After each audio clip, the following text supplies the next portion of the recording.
ਵੇਖਣ ਤੋਂ ਸੁਣਾ ਭੈਣਾਂ अस्सलाम वालेकुम। ਸਾਡੇ ਚੈਨਲ ਦਾ ਨਾਮ ਹੈ ਸਾਲੇਪੁਰ ਗੋਟ ਫਾਰਮ। ਉਮੀਦ ਕਰਦਾ ਸਾਰੇ ਭਾਈ ਠੀਕ ਹੋਣਗੇ।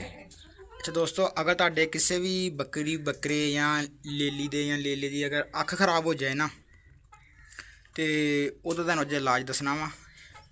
ਦੇਖੋ, ਇਸ ਚੀਜ਼ ਦਾ ਦੇਸੀ ਇਲਾਜ ਤੇ ਖੈਰ ਮੇਰੇ ਇਲਮ ਦੇ ਵਿੱਚ ਕੋਈ ਨਹੀਂ ਹੈਗਾ ਵੀ ਅਗਰ ਇਹਦਾ ਕੋਈ ਦੇਸੀ ਇਲਾਜ ਵਗੈਰਾ ਹੋਵੇ ਨਾ ਤੇ ਅਸੀਂ ਉਹ ਜਿਹੜਾ ਤੁਹਾਨੂੰ ਦੱਸੀਏ ਤੇ ਤੁਸੀਂ ਉਹ ਵਾਲਾ ਇਲਾਜ ਆਪਣਾ ਕਰ ਲਵੋ।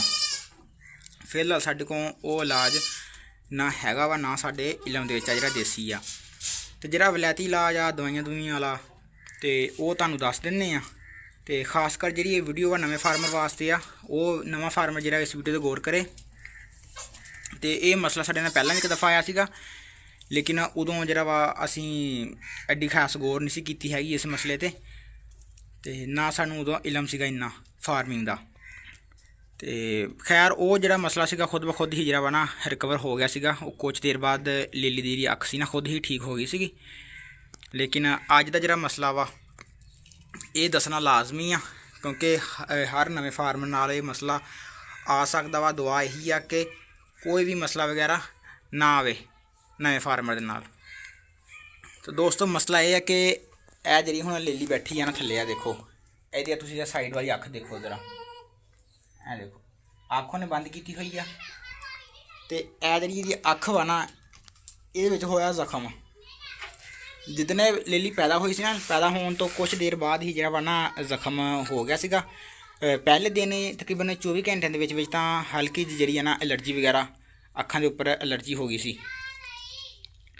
ਤੇ ਐਲਰਜੀ ਹੋਣ ਤੋਂ ਬਾਅਦ ਤਕਰੀਬਨ ਕੋਈ 1 ਜਾਂ 2 ਦਿਨ ਐਲਰਜੀ ਰਹੀ ਆ ਵੀ ਅੱਖਾਂ ਜਿਹੜੀਆਂ ਨਾ ਉੱਪਰਲਾ ਹਿੱਸਾ ਉਹ ਸੁਰਖ ਹੋ ਗਿਆ ਸੀਗਾ ਸਾਰਾ, ਸਾਈਡਾਂ ਜਿਹੜੀਆਂ ਵਾ। ਤੇ ਉਹ ਸੁਰਖ ਹੋਣ ਤੋਂ ਬਾਅਦ ਫਿਰ 1 ਜਾਂ 2 ਦਿਨ ਲੰਘੇ ਆ, ਫਿਰ ਅੱਖ ਦੇ ਵਿੱਚੋਂ ਪਾਣੀ ਆਉਣਾ ਜਿਹੜਾ ਨਾ ਪੱਠ ਦੇ ਅੱਖ 'ਚੋਂ ਪਾਣੀ ਆਉਣਾ ਸ਼ੁਰੂ ਹੋ ਗਿਆ। ਤੁਸੀਂ ਦੇਖ ਸਕਦੇ ਹੋ ਉਸ ਸਾਈਡ ਤੋਂ ਉਹਦਾ ਮੂੰਹ ਜਿਹੜਾ ਹੈ ਨਾ ਜਿਹੜਾ ਪਾਣੀ ਦੇ ਨਾਲ ਲਿਬੜਿਆ ਹੋਇਆ। ਤੇ ਇਹ ਜਿਹੜੀਆਂ ਚੀਜ਼ਾਂ ਦਾ ਤੁਸੀਂ ਇਹਤਿਆਤ ਕਰਨਾ ਵਾ। ਹੁਣ ਇਹਦੇ ਵਾਸਤੇ ਇੱਕ ਜਿਹੜਾ ਵਾ ਡਰਾਪ ਆਉਂਦੇ ਆ ਕਤਰੇ, ਤੇ ਉਹ ਜਿਹੜੇ ਆ ਨਾ ਤੁਸੀਂ ਇਸਤੇਮਾਲ ਕਰਨੇ। ਅੱਛਾ ਦੋਸਤੋ, ਉਹ ਕਤਰੇ ਆਉਂਦੇ ਆ, ਉਹ ਜਿਹੜੇ ਤੁਹਾਨੂੰ ਕਿਸੇ ਵੀ ਇਨਸਾਨ ਵਾਲੇ ਮੈਡੀਕਲ ਸਟੋਰ ਤੋਂ ਮਿਲ ਜਾਣਗੇ, ਜਾਂ ਤੁਸੀਂ ਵੈਟਨਰੀ ਵਾਲੀ ਦੁਕਾਨ ਤੋਂ ਜਾ ਕੇ ਵੀ ਜਿਹੜੇ ਆ ਨਾ ਲੈ ਸਕਦੇ ਆ। ਤੇ ਉਹ ਮੈਂ ਤੁਹਾਨੂੰ ਉਹਦਾ ਨਾਮ ਦਿਖਾ ਦਿੰਦਾ ਵਾ। ਤੇ ਇਹ ਵੀ ਮੈਂ ਡਾਕਟਰ ਸਾਹਿਬ ਨਾਲ ਮਸ਼ਵਰਾ ਕਰਕੇ ਨਾ ਉਹਨਾਂ ਨੂੰ ਮੈਂ ਦੱਸਿਆ ਸੀਗਾ, ਤੇ ਉਹਨਾਂ ਨੇ ਫਿਰ ਮੈਨੂੰ ਦੱਸਿਆ ਵੀ ਇਹ ਵਾਲੇ ਡਰਾਪ ਮਿਲਦੇ ਤੇ ਇਹ ਜਿਹੜੇ ਨਾ ਤੁਸੀਂ ਇਸਤੇਮਾਲ ਕਰਵਾਓ। ਜਿਹੜੇ ਆ ਨਾ ਵੀ 3 ਕਤਰੇ ਜਿਹੜੇ ਨਾ 3 ਕਤਰੇ ਸੁਬਾਹ 3 ਕਤਰੇ ਸ਼ਾਮ ਟਾਈਮ ਜਿਹੜੇ ਆ ਨਾ ਇਸਤੇਮਾਲ ਕਰਵਾਓ।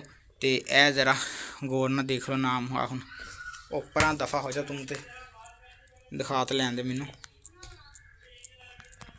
ਹੁਣ ਕੈਮਰਾ ਫੋਕਸ ਹੀ ਨਹੀਂ ਕਰ ਰਿਹਾ।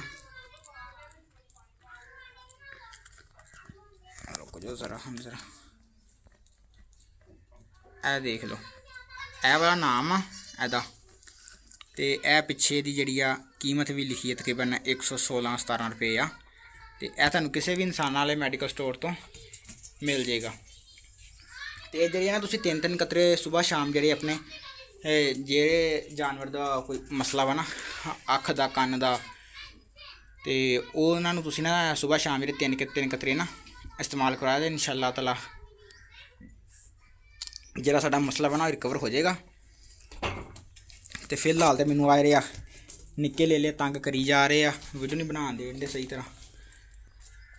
ਤੇ ਦੋਸਤੋ, ਇਹ ਅੱਜ ਦੀ ਵੀਡੀਓ ਸੀਗੀ ਜਿਹਦੇ ਵਿੱਚ ਤੁਹਾਨੂੰ ਦੱਸਿਆ ਵਾ ਕਿ ਇਹ ਮਸਲਾ ਵਗੈਰਾ ਆਉਂਦਾ ਵਾ ਤੇ ਇਹ ਜਿਹੜੇ ਨਾ ਤੁਸੀਂ ਇਹਤਿਆਤ ਕਰੋ।